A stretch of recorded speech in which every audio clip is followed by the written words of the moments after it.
Escape to the metaverse. Better act like you know. Yeah. You are now tuned into the Matthew and Rizzo show. Yeah. Escape to the metaverse. Better act like you know.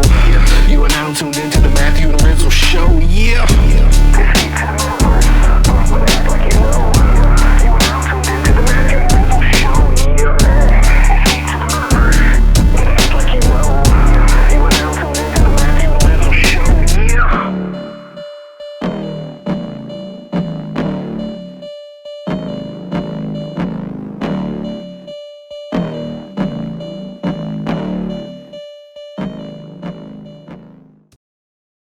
All right, let's kick it off.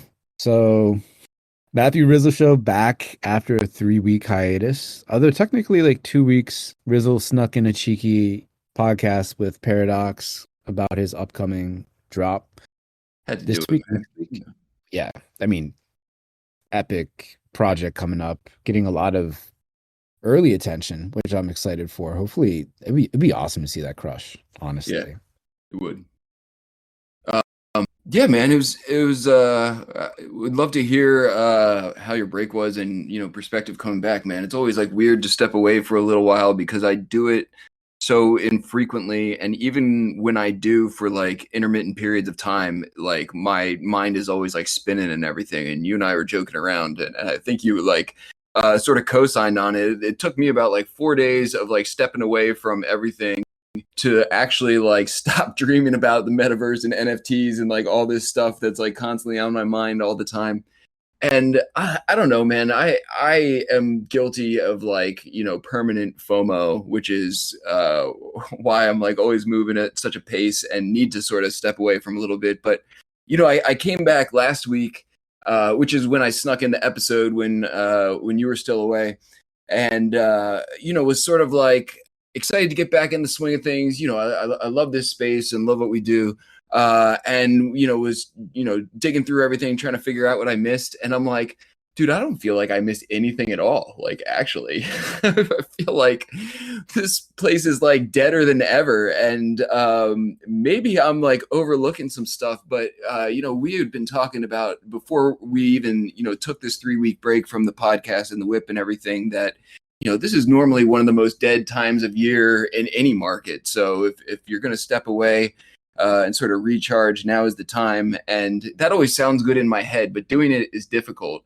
But I came back and I was like, feel like I can pick up like right where I left off, and really not a whole lot happened other than like threads, being spun up out of nowhere. And I don't know, a lot of people seem to be checking that out, but now I don't even, that seemed like a flash in the pan unless I'm like out of the loop on that.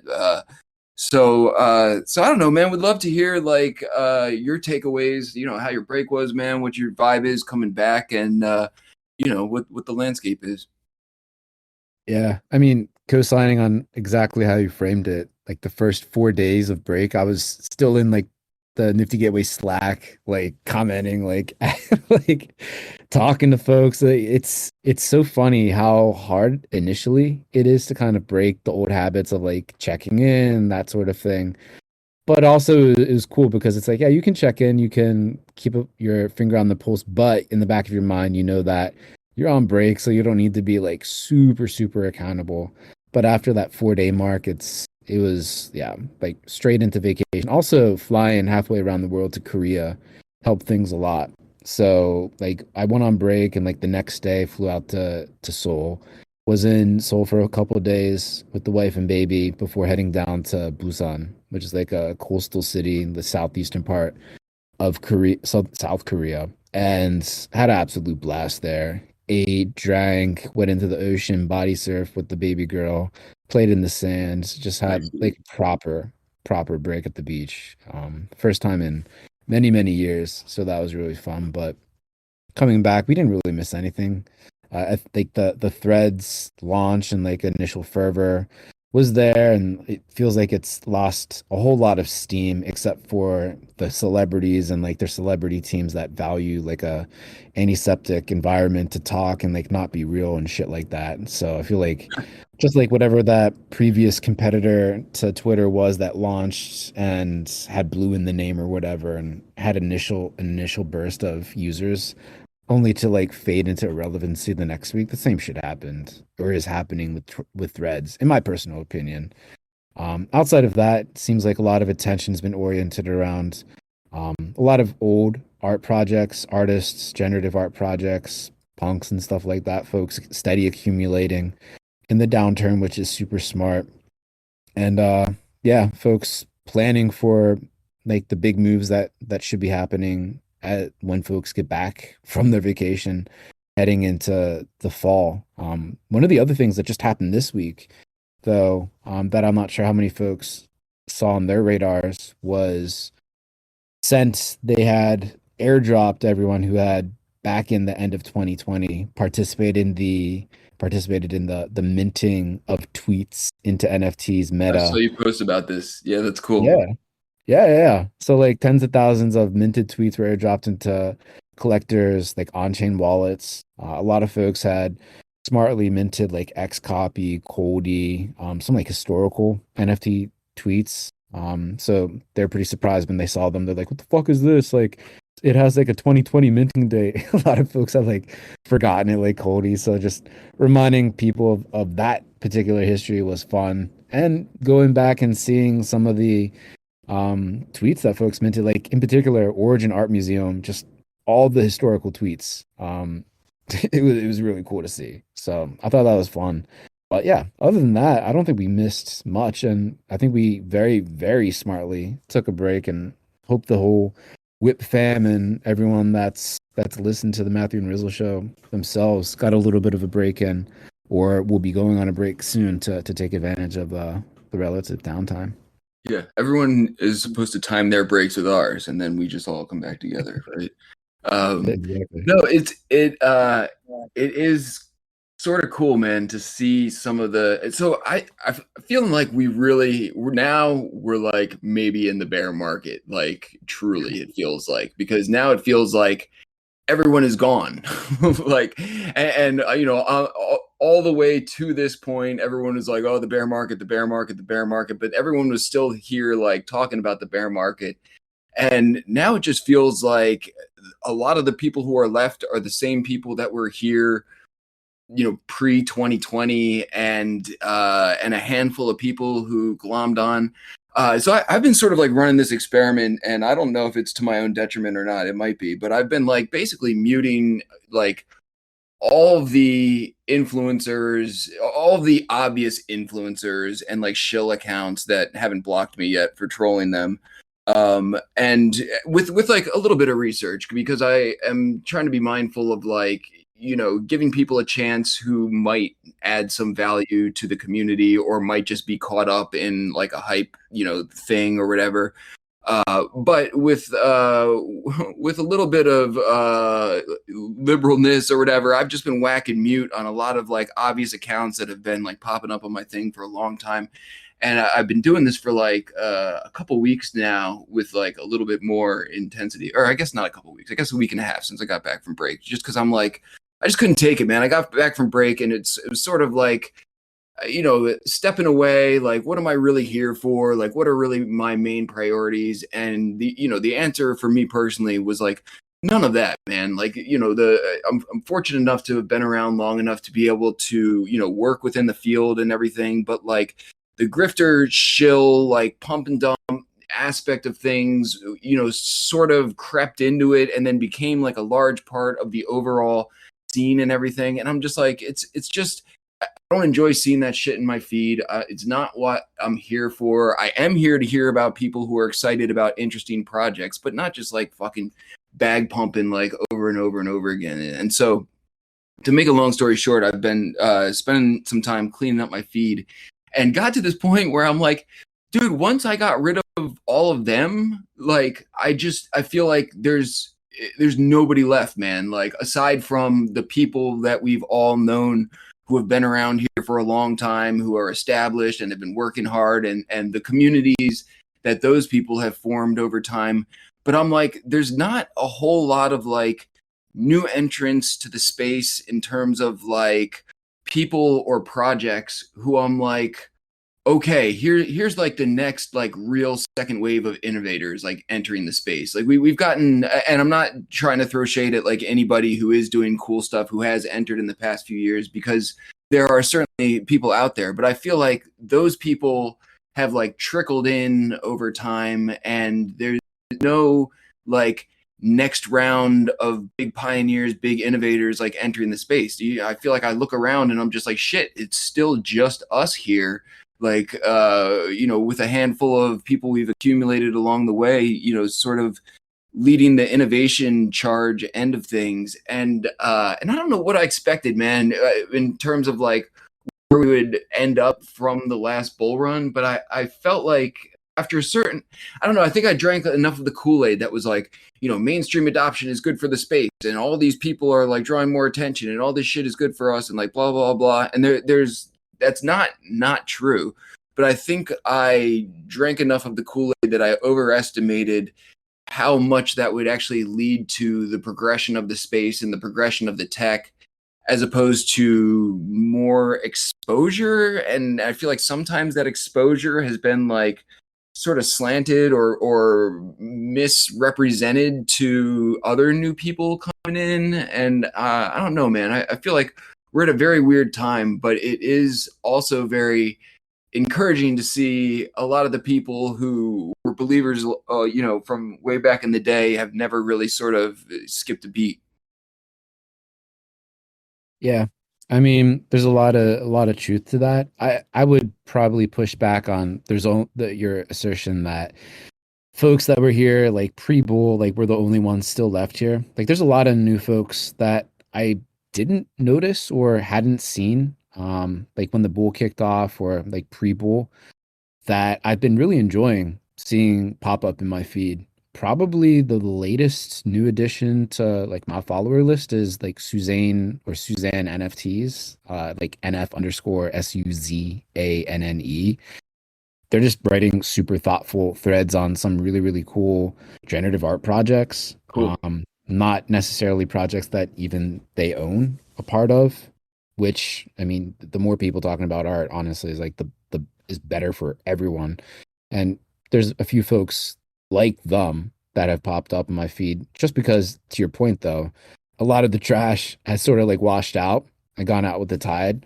So you're able to see more folks that like when we were around pre-bowl that were here for the culture, that were here trying to add value in whatever way possible. There's more of those kind of folks now. Like Definitely. the scale is totally different, but it's definitely calm waters. So like there's pros and cons to that. It's like you don't have like the huge energy. I mean, arguably, you're not seeing a whole lot of building or like new novel things being introduced now to excite us and new folks, but you're able to catch some really valuable folks to follow. And shout out to you for like curating and culling your follower list. That really does result in a way better feed on Twitter. And taking the time to actively prune that is super, super valuable. I need to try to do that myself, but like every Forever. attempt over the past like half year, I go in there, I'm like, fuck, like I don't want to unfollow these people. Like I've done a pretty good job, but it's just like, damn, like there's thousands of people that like I actually do kind of value that I've met over the past few years. So Yeah. I don't think there's like Dude, a special absolutely. number to get under, but you definitely want to bias for the high quality in the follow list for sure. No, absolutely, man. I can also think of a bunch of people who have come about, over the past couple of years or so, who do add like tremendous value to the community, who are here for the reasons. But I guess like I think we're almost saying the same thing, man. I'm like I can think of those people off the top of my head, right? There's not like there wasn't like a big one of these big Web2 companies that came in with like a grip of people and were like, oh, that so and so clan is like really here to like push the tech forward, and they get what we've all been building towards. I think honestly, like probably Art Blocks is one of the better examples, I would guess, of that. We talked about Paradox's project Code Trip, which is being launched on Prohibition. And that's like, a generative art platform that you got to be sort of like in the weeds to really appreciate and understand. But it does fill a niche within the community of people who want to do something like that, who haven't had access or opportunity to, and that feels like a step forward in some way of, we've got this cool tech, here's a way we can offer it to people who weren't able to participate before. And I'm like, okay, cool. That is something, that's a step forward. Maybe not for everybody, but for some people in some direction. And we both know how this goes, man. It's like Legos. Someone does something like that, and someone's able to like take that concept and iterate on it in like a slightly different direction and everything. And I feel like that's what I love about this space. And we really didn't get an influx of a ton of really high quality, talented people working together to continue to push the space forward. It's sort of a hodgepodge of like fragmented projects and people who have, all entered the space over the past several years, just sort of figuring it out, sometimes together, sometimes on their own. But I don't know. It just seemed like, for a long time, and I still believe this, man, we have some of like the brightest people in tech working within Web3. But the bull run wasn't really a magnet to those types of people, or it doesn't seem like that to me. Certainly some types. I mean, actually Paradox's developer is a whiz who, Paradox spoon fed him enough, Web3 Kool-Aid that dude entered the space and gets it clearly from conversations with him and everything. And I'm like, cool, we got another one who dug deep enough to like really understand what it's all about. And I don't know, man, I wish we had more of that. Like I feel like our space was so misrepresented as like a casino during the bull run that we just attracted the wrong type of people here. And then the money went down and we're left with like us, plus, 30% more of us at this point. Yeah. I mean, ebbs and flows, using this period like to accumulate good art or like new followers before whatever happens again. I feel like that's probably the best use. And honestly, like another thing that has happened recently that could make it such that more folks look at our space and hopefully like start being active in it is that summary judgment or whatever that happened in that Ripple case last week. Very true. I mean, on the whole, on the face, seems to be way more positive than negative.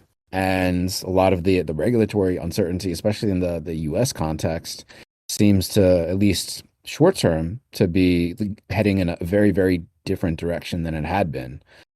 Which that's those moves again. I think the ripple effects, no pun intended, that come from those positive outcomes or initially seeming positive outcomes. It'll pay off towards the end of the year, early next year, as we get more clarity and like what it actually means. Obviously, not a lawyer, can't like dig into everything that's been said there, but there were some super thoughtful threads by some what appeared to be like co-signed and like high level lawyers that know what they're doing. It's pretty cool to see, actually, for the first time in a long time, that they get some positive glimmers from the regulatory front. And like super random, but there's a lawyer that popped up with my same surname that I'm for sure like related to, but I had never met or heard of them. So I'm trying to like get into contact with them with the DMs and close. Yeah. It's just like super random outcome. So anyway, found him family on like crypto Twitter. That actually happens to be like a crypto lawyer too. It's wild. It is wild. Well, it's interesting because David All from Changed Out is like creating this coalition called Founders that is nonpartisan, but meant to get in the conversation with some of these DC people who are, involved in making some of these decisions about Web3, which they're, essentially largely uninformed on, and with the same concept that like, some large scale like understanding and signaling from some regulatory bodies does a lot for us, not only within the US, but for the space in general, being able to evolve.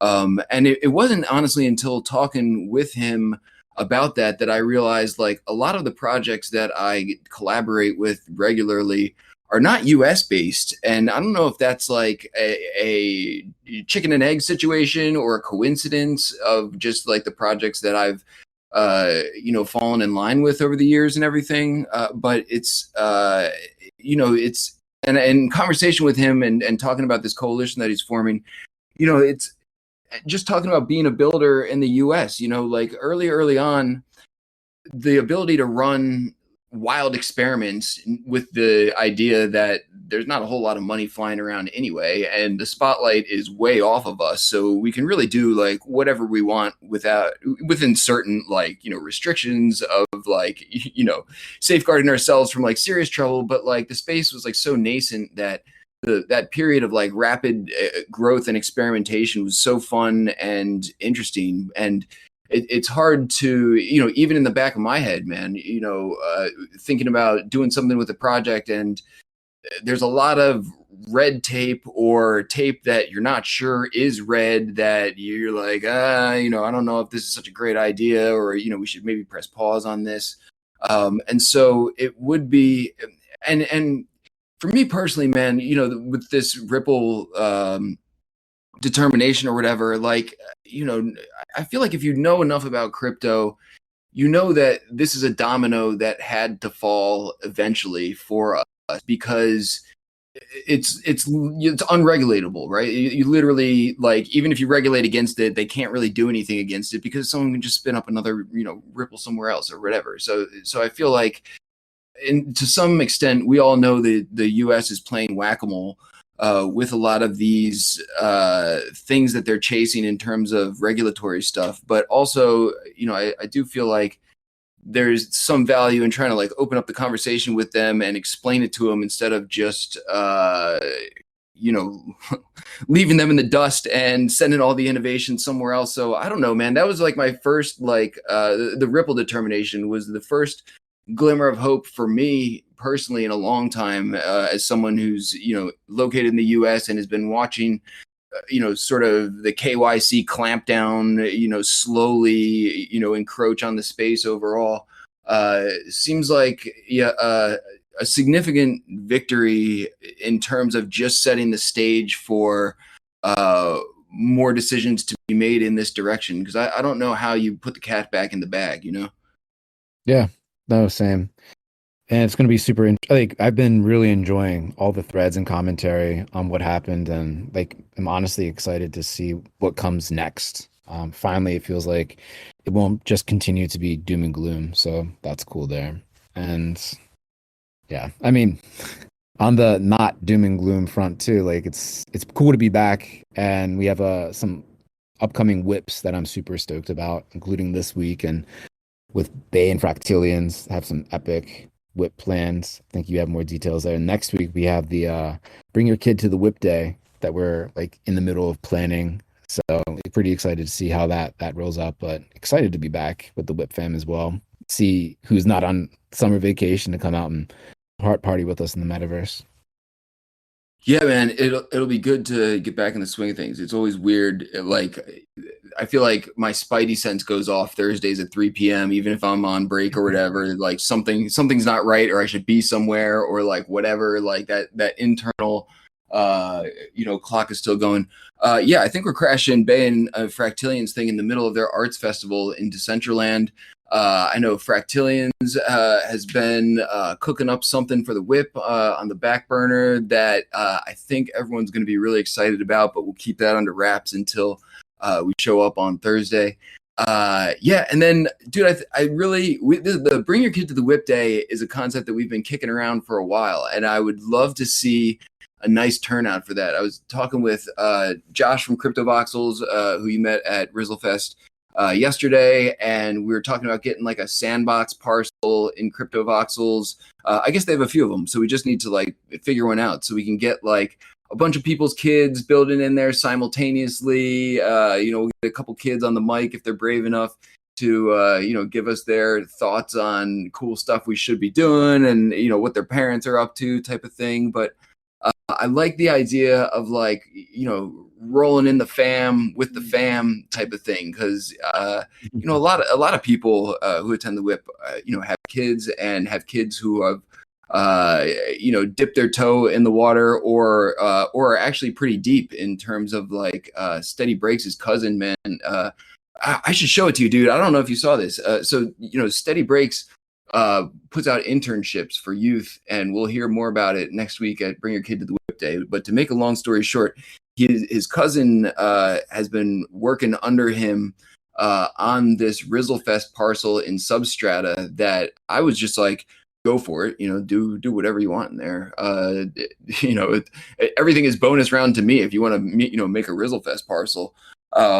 You know, so I've been like sourcing them some GLBs and everything like that. But I'm like, you know, this you know, kid, quote unquote, you know, he's barely a kid anymore, but is learning skills beyond a lot of the people that we know within the space. And that kind of stuff is cool, man. You know, I've been playing, I don't play Minecraft and never really did up until like recently. My son has gotten into it.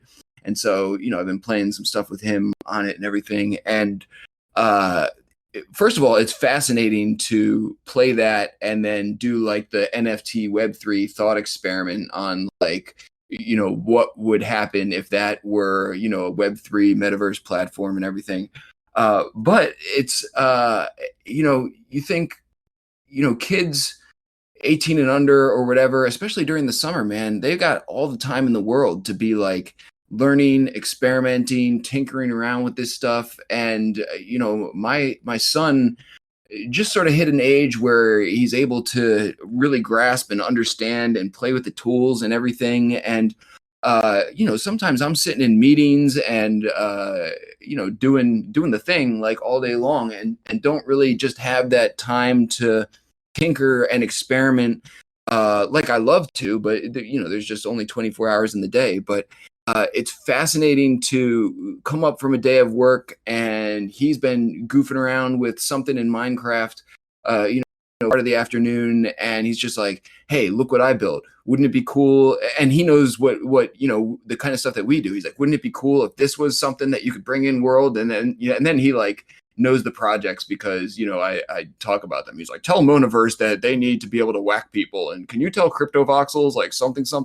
And it's, some of these are like, you know, development nightmares or whatever, but having like a fresh set of eyeballs on things that is familiar, but like, you know, also coming up in it is just fascinating, man. So I hope we can tap into that at like the Bring Your Kid to the Whip Day, but also like moving forward, it would be cool to make that a thing that we do periodically and continue to drag other people's kids into the whip.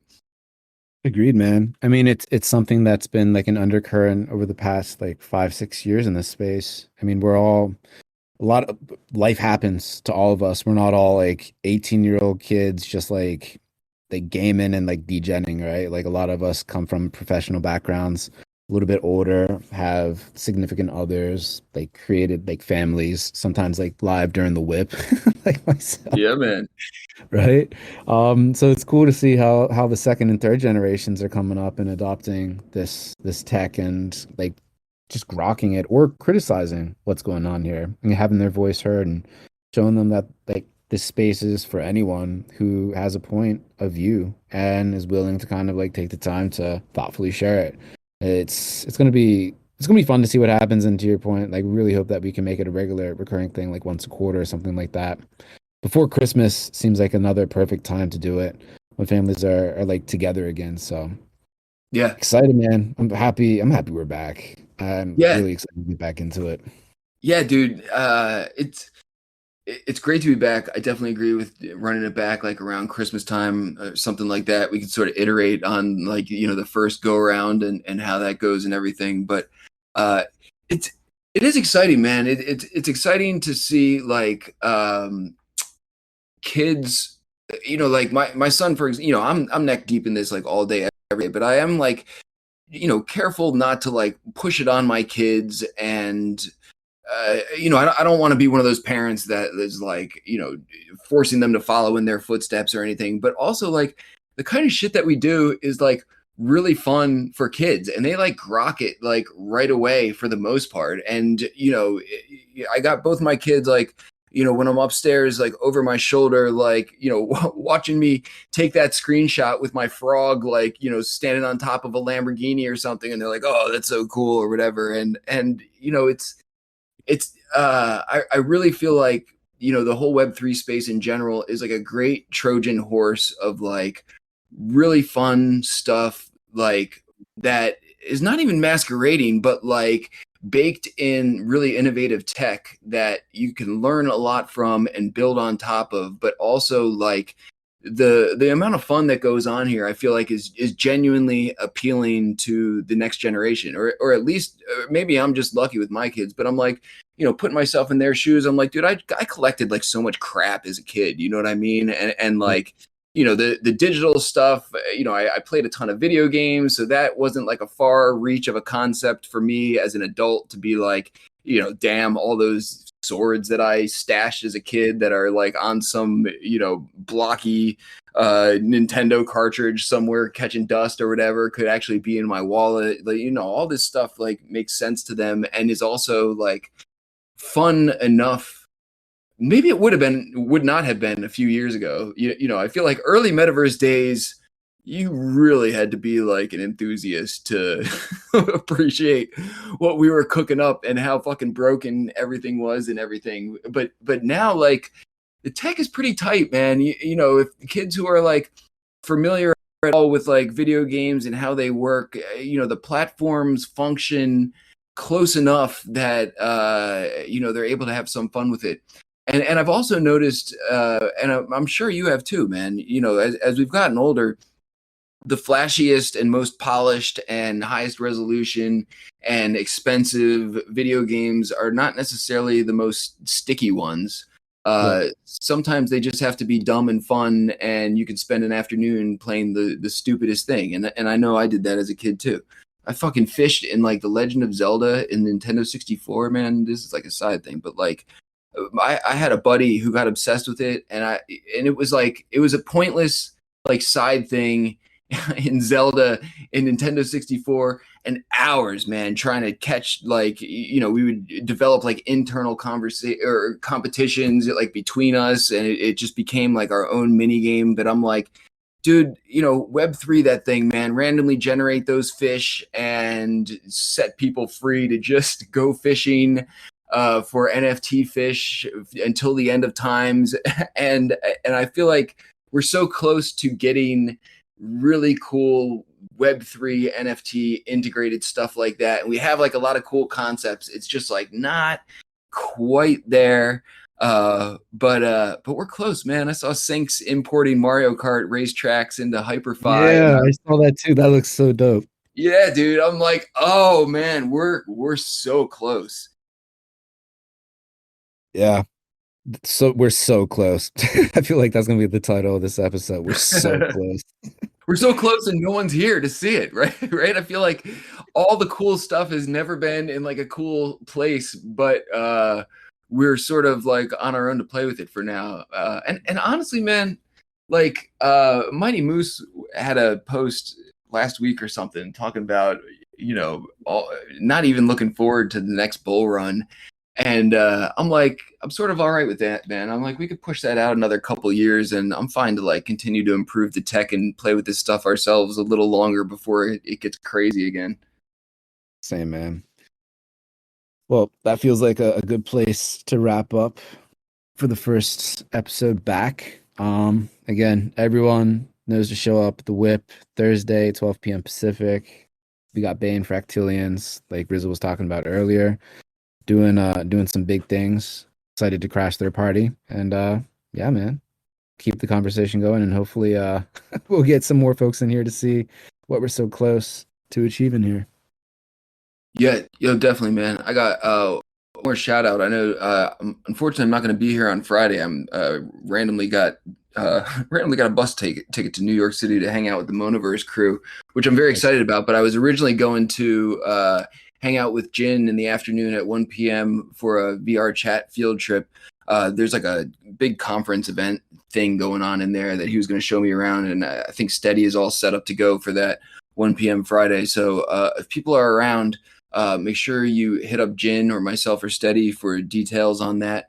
Otherwise, I'm going to definitely make it a point to check it out next week because I think it's up for at least another week or whatever. But I don't know. I love stuff like that. And so make sure you go check that out Friday or next week if you want to come check it out with us. And turn out to the whip tomorrow, Thursday. It'll be dope. 3 p.m. Eastern time. Excited to be back with the fam. Boom.